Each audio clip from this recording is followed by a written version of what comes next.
জঙ্গিপুর লোকসভা কেন্দ্রের লালগোলা বিধানসভা এলাকায় রবিবার নির্বাচনী জনসভায় উপস্থিত ছিলেন রাজ্যের পৌর ও নগরোন্নয়ন মন্ত্রী তথা কলকাতার মেয়র ফিরহাদ হাকিম।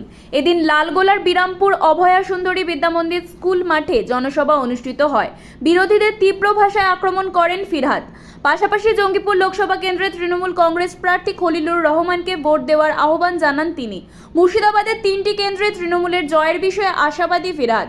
এদিনের জনসভায় উপস্থিত ছিলেন জঙ্গিপুরের বিদায়ী সাংসদ তথা তৃণমূল প্রার্থী খলিলুর রহমান, রাজ্যের বিদ্যুৎ প্রতিমন্ত্রী আকরুজ্জামান, লালগোলার বিধায়ক মোহাম্মদ আলী, লালগোলা ব্লক জেলা সভা পরিষদের সভাপতি মোতাহার হোসেন রিপন সহ সাংগঠনিক জেলা এবং লালগোলা বিধানসভা ও ব্লক তৃণমূলের বিভিন্ন শাখা সংগঠনের নেতৃত্বরা। কয়েক হাজার কর্মী উপস্থিত ছিলেন এদিনের জনসভায়। লালগোলা থেকে শহীদুল্লাহ রিপোর্ট, STV 24। हम लोग एक साथ रहते हैं, हमारे अंदर दरार, हमारे अंदर फूट, सनातन धर्म का नाम करके बीजेपी करने की कोशिश करें। मुर्शिदाबाद यहाँ पर ज़्यादातर आबादी मुसलमान की है, मगर हिंदू भाई भी एक साथ रहते हैं। हम यहाँ से आए कलकत्ता हुआ भी हम एक साथ हैं, सारा बंगाल का हम एक साथ हैं, सुकून और चैन के साथ रहते हैं। वहाँ पर दरार करके एक इलेक्शन आएगा, इलेक्शन जाएगा, सरकार आएगी, सरकार जाएगी, मगर ये हिंदुस्तान रहेगा, भारत रहेगा।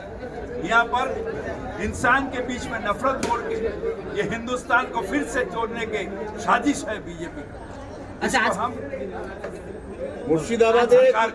মুর্শিদাবাদে 3টি লোকসভাতেই কি এবার ঘাস ফুল ফুটবে? আমি প্রচন্ডভাবে আশাবাদী। অধীর মিত চলে গেছে, তাই ওখানে ইরফান ভাই জিতবেন, ইউসুফ ভাই জিতবেন, ইউসুফ পাঠান জিতবেন এবং খলিলুর রহমান সাহেব জিতেই রয়েছেন, আমাদের আবু তাহের খান সাহেব জিতেই রয়েছেন। সুতরাং আমরা অধীর চৌধুরীর ভাবটা বুঝে গেছে, ওখানে নিশ্চিতভাবে ভগবানগুলো বাই ইলেকশনে তৃণমূলের সাথে, অর্থাৎ উন্নয়নের, বাংলার উন্নয়নের সাথে বহরমপুরের মানুষের।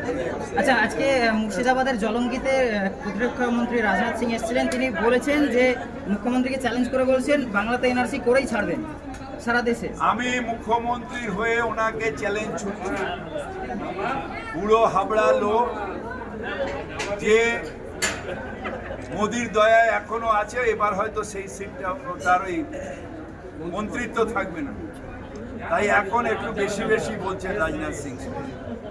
তাকে সম্মান করি, যদিও RSS এর আমরা বিশেষ মন্ত্রীকে, কিন্তু তিনি পুরনো লিডার, সম্মান করি।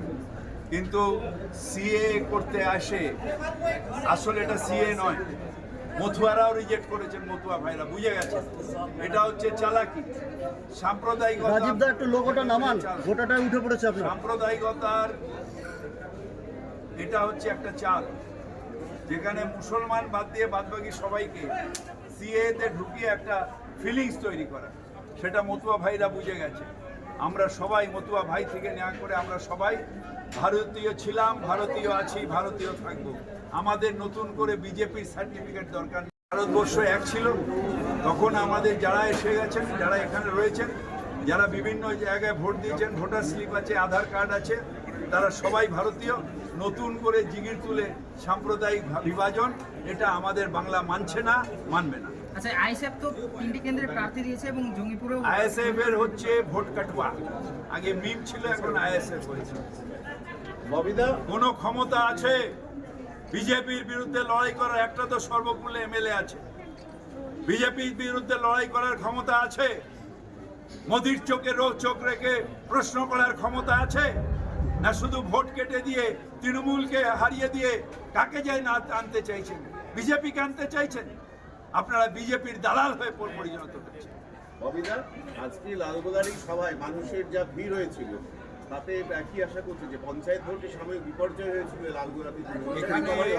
এখানে কিছু ভুল বোঝাবুঝি ছিল, লোকাল ক্যান্ডিডেটের সমস্যা আছে, কিন্তু খলিলুর রহমান সাহেব 4 লক্ষ ভোটে জিতবেন। এটা ইলেকশনের পরে 4 তারিখে আপনার সঙ্গে আমার